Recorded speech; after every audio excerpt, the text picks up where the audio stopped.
seja bem-vindo. Esta é mais uma edição do programa Palavras Consoladoras. Trataremos de conteúdos espíritas baseados no Evangelho de Jesus. E ficaremos juntos durante 15 minutos.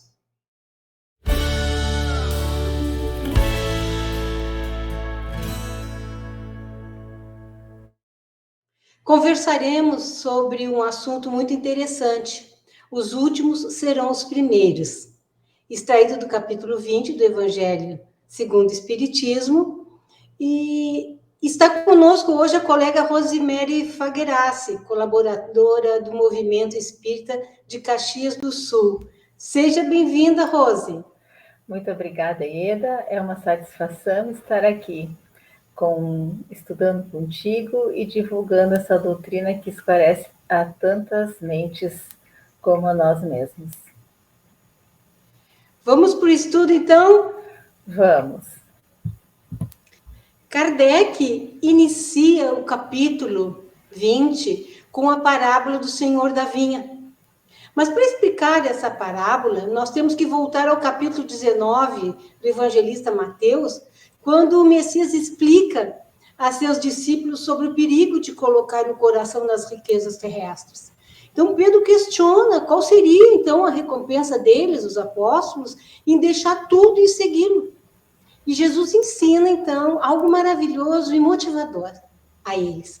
E ele diz que todo aquele que tiver deixado a casa, os irmãos, as irmãs, o pai ou a mãe, ou mulher, ou filhos, os campos, em nome dele, de Jesus, receberá muitas vezes mais e herdará a vida eterna. Então, está informando que o que é material não é conquista para entrar no reino dos céus ou no reino de Deus. E em seguida, então, Jesus conta a parábola do trabalhador da vinha, onde vários trabalhadores são chamados a trabalhar em uma vinha pelo dono dessa vinha. Alguns são chamados de madrugada e é combinado com eles um denário como pagamento. No decorrer do dia, o dono da vinha acha necessário chamar outros e manda esses ao trabalho sem combinar valor nenhum. Ao final do dia, então, o dono da vinha ordena que sejam pagos, né, esses trabalhadores com o salário, e começa pagando os últimos, indo até os primeiros. Então, todos receberam o mesmo salário, mas os que começaram mais cedo acharam a atitude do dono da vinha injusta, pois, segundo eles pensavam, se começaram mais cedo, deveriam receber mais, né? Eram mais merecedores. Então foram repreendidos pelo dono da vinha, que mostra a eles que eles receberam exatamente o que foi combinado. Então, dessa forma, Jesus mostra que a graça de Deus é bem maior do que o esforço humano que muitos usam por entenderem que terão mais recompensas de Deus. E como vemos, no final das contas, hein, Rose, o que Deus dá é o necessário e o melhor para cada um de nós. Simples assim. Simples assim e imensamente desafiador. E é bem interessante que o codificador traz essa parábola e esse ensinamento do Cristo, tão atual para os dias de hoje e também dentro da doutrina espírita. E ele destaca, então, a informação, né? O Conselho do Espírito Protetor Constantino, afirmando que aquele que não está disposto a trabalhar, sempre o trabalho, né, Ieda, terá o salário da preguiça. Fala também daquele que, ao invés de trabalhar, pratica atos culposos, que blasfema contra Deus, derramando o sangue de seu irmão, lançando a perturbação nas famílias, arruinando aqueles que nele confiavam, abusando da inocência. Que esse não receberá trabalho, nem receberá salário, pois esqueceu o que havias aprendido e já não sabe trabalhar na vinha do Senhor. Terá que recomeçar de novo e só então será ajudado. Esse espírito faz um chamamento aos espíritas que são todos os obreiros da última hora. É incisivo dizendo que todos viemos quando fomos chamados, um mais cedo, um pouco mais tarde, para a encarnação, arrastando sofrimentos. Mas há quantos séculos e séculos o Senhor vos chama, nos chama todos nós para a sua vinha, sem que quiséssemos penetrar nela. Olha que frase profunda! Nos convida então a embolsar o salário, empregando bem a hora que nos resta, a todos nós. E continua: não esqueçam que essa existência nada mais é que um instante fugitivo na imensidade dos tempos. Isto é, 65 anos passa muito rápido, é um piscar de olhos. Será que já nos demos conta disso, Ieda? Como estamos trabalhando nesta vinha do Senhor, nesta doutrina como palestrante, dirigente, espírita, médium, coordenador de grupos de estudo, né? Como colaborador do Centro Espírita? Então, é um convite a essa reflexão muito importante. E neste mesmo capítulo, no item 4, o Espírito Erastro conclama: ó verdadeiros adeptos do Espiritismo, sois escolhidos por Deus, ide pregai a palavra divina. É chegada a hora que deveis sacrificar os vossos trabalhos, as vossas ocupações. Ele não está dizendo para pararmos com tudo, ficar sem trabalho, passar fome, não é assim. Alerta para pregarmos com o nosso exemplo todos os dias nas menores atividades e com quem mais está próximo de nós.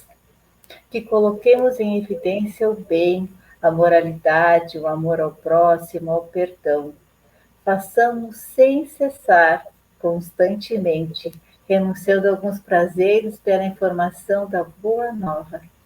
Reforça a necessidade de diminuir o materialismo do avaro, a abstinência aos degenerados, a mansidão dos tiranos domésticos como aos déspotas. Faz uma alegoria com o lavrador e pede aos espíritas que não se cansem de cuidar da terra e semear o bom fruto. Ele está nos pedindo para dar o exemplo com toda a nossa simplicidade, humildade e amor, Ieda. Sim, sim. Jesus demonstrou em todo o seu ministério a humildade, a simplicidade, auxiliou seus discípulos a entenderem essa postura para que seus exemplos pudessem ser copiados e assim melhorar a posição de cada um, cada criatura aqui na Terra. Então, já nesse item 3 mesmo desse capítulo, tem uma fala do espírito Henry Heine, e diz que os obreiros da primeira hora foram os profetas. Os da segunda hora foram os apóstolos, os mártires, filósofos, e os últimos, os espíritas, que aproveitaram todo esse trabalho intelectual dos seus antecessores e continuam na tarefa. Então, quando a gente estuda, começa a fazer relações com textos, e lembrei agora até da obra Os Mensageiros, o Bacelar, aquele trabalhador da colônia, e chefe das turmas de assistência aos encarnados, ele conta, André Luiz, sobre os trabalhadores, e ele diz que a maioria dos irmãos que se propõem a trabalhar, eles saem do mundo espiritual prometendo, mas gostam de viver descansado aqui no planeta. Então, raramente, ele diz que eles, quando vêm até aqui, encontram companheiros encarnados com bastante disposição para amar o trabalho pelo trabalho, sem a ideia da recompensa, porque a maioria ainda está procurando remuneração imediata. Então, daí por diante, a repetição das encarnações se vinculam à existência animal, e raros voltam-se ao dever sagrado que foi prometido. Então, o que ele diz é que nós prometemos trabalhar, e quando nós encarnamos na Terra, fugimos do trabalho, em várias esferas da nossa ação. Então, nós necessitamos nos manter vigilantes em nossos pensamentos e ações para estabelecermos sintonias com os benfeitores espirituais que o Senhor da Vinha nos encaminha, né, Rose? Sim, com certeza. E me lembrei agora, Ieda, do diálogo de Tiago com Jesus, que é onde Tiago pergunta, né? O reino dos céus, a que sempre vos referis, é um lugar especial de delícias que se vivenciará depois da morte ou se encontra aqui na terra, aonde estamos? Então veja que nós temos todas as respostas, basta que nós tenhamos a vontade de procurar, né, Ieda? E Jesus responde: todas as criaturas querem a felicidade que chega para cada um de maneira diferente. Para o enfermo é a cura, para o faminto é o pão, para o sedento é a água refrescante, para o necessitado é o socorro que o livre de preocupação, para o solitário é a companhia, sendo algo especial para cada um, para cada grau de aflição que cada um vive, né? Ou de sofrimento, porque o sofrimento é diferente em cada um que vê de uma forma com os seus olhos e com sua vivência. Então, a felicidade não é a falta de sofrimento. Existem pessoas que não se encontram enfermas, que não têm carência de coisa alguma e vivem dominadas pelo mau humor, pelo desinteresse em torno da vida, tristes e melancólicos. E como nós vemos isso hoje, nos dias de hoje, não é mesmo, Ieda? E Tiago achava que era outra coisa. E Jesus complementa assim, então: assim o reino dos céus tem início no coração das criaturas, quando optam pelos valores do bem, da justiça, do trabalho, do amor, da solidariedade. A mudança de atitude na vida em relação à harmonia entre todas as coisas e seres acalma interiormente o indivíduo, que passa a aspirar à compreensão entre todos e pelo espírito de solidariedade que deve existir nos sentimentos de cada um, e todos nós somos convidados diariamente, né, Ieda? Sim, sim. É bem assim, Jesus então preparou o coração dos discípulos para a disseminação da Boa Nova, e esse era o papel dele, né?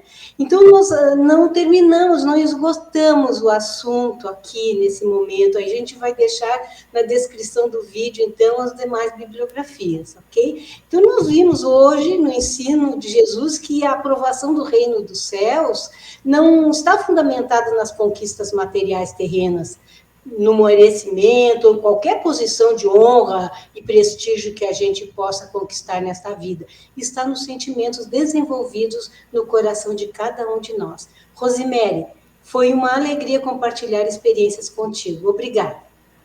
Eu que agradeço, a alegria também é minha e desejo que cada um de nós possa, através do esclarecimento do conhecimento, construir o reino dos céus nos seus corações. Finalizamos o programa de hoje.